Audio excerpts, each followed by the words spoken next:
আসসালামু আলাইকুম এভরিওয়ান। আবারও হাজির হয়েছি শুটকির আরেকটা মজার রেসিপি নিয়ে। আশা করছি আপনাদের ভালো লাগবে।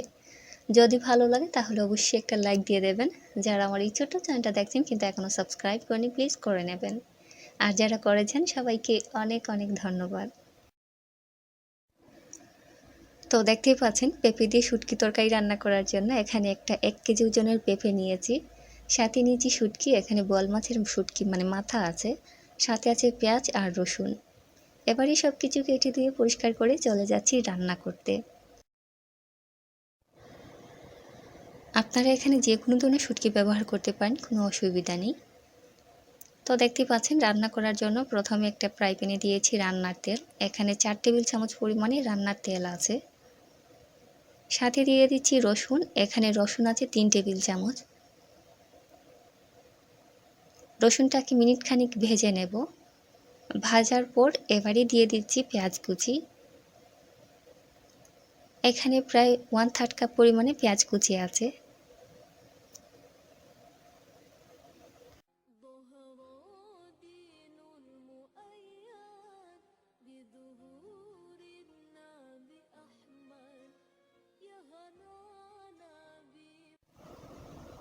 তো দেখতেই পাচ্ছেন পেঁয়াজ রসুনগুলা কিন্তু সুন্দরভাবে ভাজা হয়ে গেছে।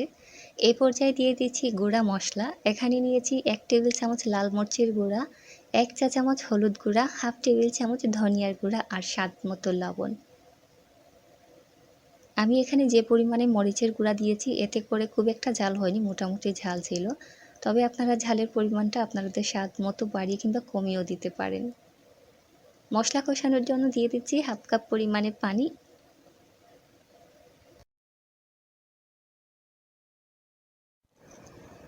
তো দেখতেই পাচ্ছেন মশলাটাকে পুরোপুরি কষাইনি, অল্প একটু কষিয়েছি। এবারে দিয়ে দিচ্ছি শুটকি। এখানে আমার মাথাগুলা কাটার পর মানে বোয়াল মাছের শুটকির মাথা কাটার পর এখানে 1 কাপ পরিমাণে হয়েছে। এবারে খুব ভালো করে নাড়াচাড়া করে ঢাকনা দিয়ে ঢেকে রাখছি। চুলার আঁচটা মিডিয়ামে আছে। আর অপেক্ষা করছি বাড়তি পানিটা শুকিয়ে যাওয়া পর্যন্ত।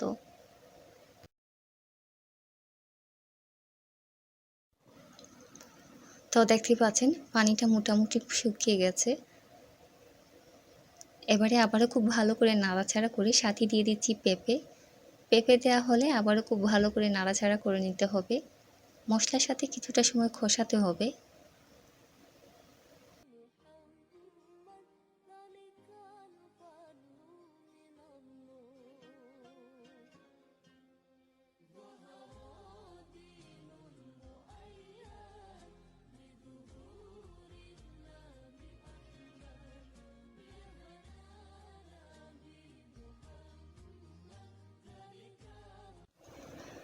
ফিরে এলাম 5 মিনিট পর। এবারে আবারও খুব ভালো করে নাড়াচাড়া করে দিচ্ছি।